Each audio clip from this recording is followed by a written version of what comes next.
Hello दोस्तों, railway employ channel में आपका हार्दिक स्वागत है। मैं आपका दोस्त आकाश अपने एक नई वीडियो में आपका हार्दिक स्वागत करता हूं। तो दोस्तों, आज बहुत दिनों के बाद एक नई वीडियो आई है जो कि बहुत सी बच्चों की डिमांड रहती है कि सर क्या हमारा मेडिकल स्टैंडर्ड क्या रहना चाहिए, कि हमें ये प्रॉब्लम है, आंखों की प्रॉब्लम है, तो क्या सर हम टीटी या टीसी बनने के लिए एलिजिबल है या नहीं है। तो उसी के लिए ये आज वीडियो है मेडिकल पर। मेरा किस तरह मेडिकल हुआ, क्या मेडिकल स्टैंडर्ड रहता है, उसी के बारे में मैं तुम सबको जानकारी दूंगा। ठीक है दोस्तों, चलो वीडियो स्टार्ट करते हैं। तो सबसे पहले क्या हुआ, एक दिन पहले हमारा क्या डॉक्यूमेंट्स वेरिफिकेशन हुआ। डॉक्यूमेंट्स वेरिफिकेशन होने के बाद जिसका डॉक्यूमेंट्स कंप्लीट हो गया, कोई प्रॉब्लम नहीं हुई, उनको एक मेडिकल मेमो दे दिया गया। उस पर क्या है कि दो अपने शरीर पर तुम्हें निशान बताने होते हैं, कुछ भी मार्क बताने होते हैं, कि जिससे कि क्या है कि आपको पहचान डॉक्टर कर सके कि हाँ ये वही लड़का है। जिस तरह मैंने बताया था कि मेरे राइट हैंड पे एक मूल है, या मेरे यहाँ पर पैर में थोड़ा कट लगा हुआ है, तो वही वहाँ पर डॉक्टर वही चीज़ वहाँ पर देखता है जब आप उनको मेडिकल मेमो देते हो। तो वहाँ से जाने के बाद डॉक्यूमेंट्स वेरिफिकेशन के बाद जो भी आपको हॉस्पिटल वगैरह प्रोवाइड होता है अपने डिवीज़न में, वहाँ पर हम लोग जाते हैं सुबह के समय। तो सुबह के समय जाते हैं, उसके बाद डॉक्टर वही 8-9 बजे तक आते हैं, तो उनको ये मेडिकल मेमो देते हैं। एक मीटिंग टाइप की होती है, सभी लोगों को बिठा दिया जाता है। जितने बच्चे होते हैं उनको थोड़े थोड़े बच्चों के ग्रुप में बांट दिया जाता है। जो डॉक्टर को दे दिए जाते हैं कि 10 बच्चे इसके पास, 8 बच्चे इसके पास, इस तरह करके उनको सब्स्टिट्यूशन किया जाता है। तो हमारा इस तरह ही 8 बच्चों का एक ग्रुप था। सबसे पहले क्या हुआ, उन बच्चों में से जो जितने भी थे सबको एक कमरे में ले जाया गया, और उसके बाद प्रत्येक बच्चे को बुलाया गया। सबसे पहले क्या हमारा आई टेस्ट हुआ।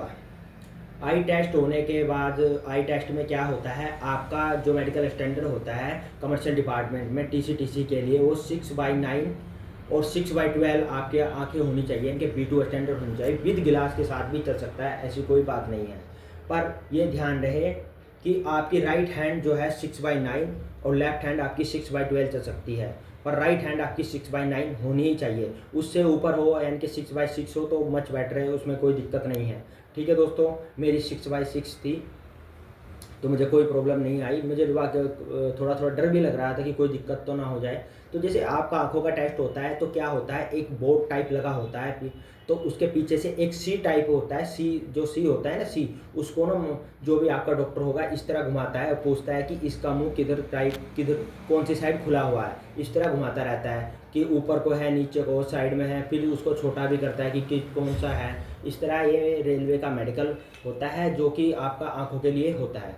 तो दोस्तों, आंखों का मेडिकल होने के बाद उसमें एक वे परफॉर्मा देते हैं, उसमें काफ़ी टेस्ट लिखे हैं, जैसे यूरिन टेस्ट हो गया, ब्लड टेस्ट हो गया, एक्सरा हो गया छाती का, ठीक है, आपका आंखों का टेस्ट हो गया, ठीक है। ये बहुत सारे टेस्ट होते हैं। और इसमें एक टेस्ट और होता है आंखों का, कि आपका नियर बाई विजन होता है, कि जो आपको एक बुक दी जाएगी उसमें आपको 6 सेंटीमीटर से उसमें आपको पढ़ना होगा।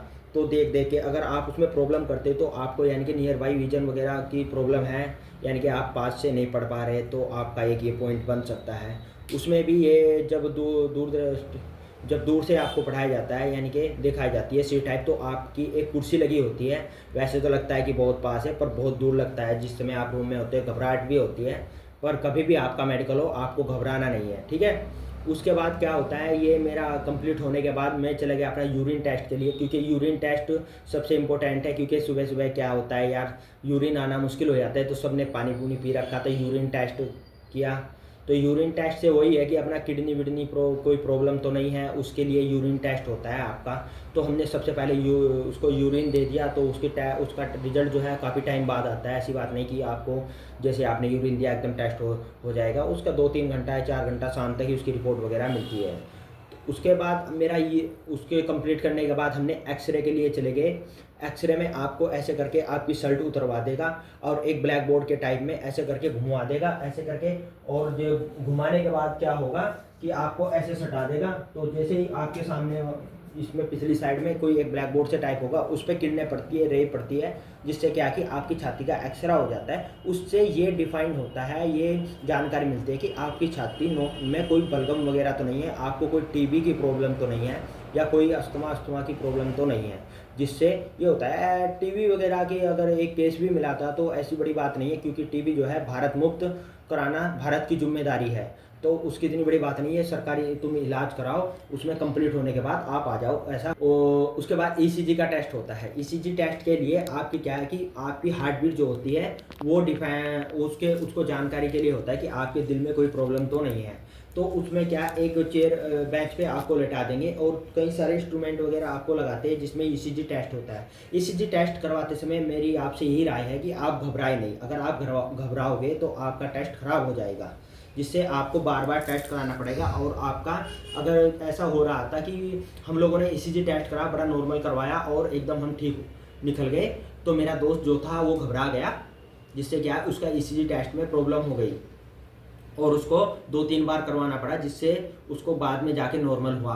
क्योंकि एक बार अगर आपकी प्रॉब्लम हो जाती है तो बार बार फिर प्रॉब्लम होती रहती है, आप घबराते रहते हैं। ओके, इसके बाद ही बीपी टेस्ट होता है। बीपी टेस्ट लगने में होता है बहुत नॉर्मल, पर वो सबसे खतरनाक लगा मुझे, क्योंकि उसमें क्या है कि बच्चे घबरा जाते हैं और आपका 80 से 120 के बीच में आना मुश्किल हो जाता है। यानी कि 80 और 120 आता है आपका, जो वो बड़ी प्रॉब्लम हो जाती है। और बच्चों का ना 150, 160, 100 इस तरह आने लगता है, हाई हो जाता है। यानी कि बीपी लो की जगह बीपी हाई हो जाता है, जिससे कि उनको बड़ी प्रॉब्लम आती है। और उनको ऐसा भी मैंने देखा है कि कैसे लड़कों को अगला दिन भी दे दिया गया बीपी की वजह से।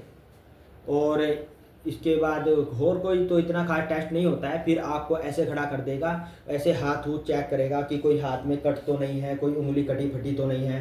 पैरों की चेक करेगा कि कोई उंगली कटी फटी तो नहीं है, पैर सही है। ऐसे उठक बैठक लगवा के देखागा, कोई मतलब आपके शरीर में कोई प्रॉब्लम तो नहीं है। 2-3 बार आपके डॉक्टर ये ऐसे चढ़वा देगा। जब भी आप मेडिकल देने जाए तो आप या तो हाफ पहने या फिर आप लोअर टी शर्ट में जाए, क्योंकि जीन्स वगैरह में काफ़ी प्रॉब्लम होती है। तो दोस्तों, कमर्शियल डिपार्टमेंट में मेडिकल इतना हाई नहीं होता है, मेडिकल बड़ा नॉर्मल होता है, इतनी बड़ी बात नहीं है, कोई भी ना घबराए। मेडिकल फोर्स के मुकाबले बहुत ही नॉर्मल होता है। और कमर्शियल डिपार्टमेंट में आप एक बार ज्वाइन कर लोगे तो उसके बाद कभी मेडिकल नहीं होगा, मेडिकल एक ही बार होता है। तो दोस्तों, आपसे यही आशा करता हूँ कि वीडियो आपको पसंद आएगी। प्लीज़ चैनल को लाइक करें, शेयर करें और सब्सक्राइब करें। प्लीज़ चैनल को लाइक, शेयर और सब्सक्राइब जरूर करें। ओके दोस्तों, नमस्कार।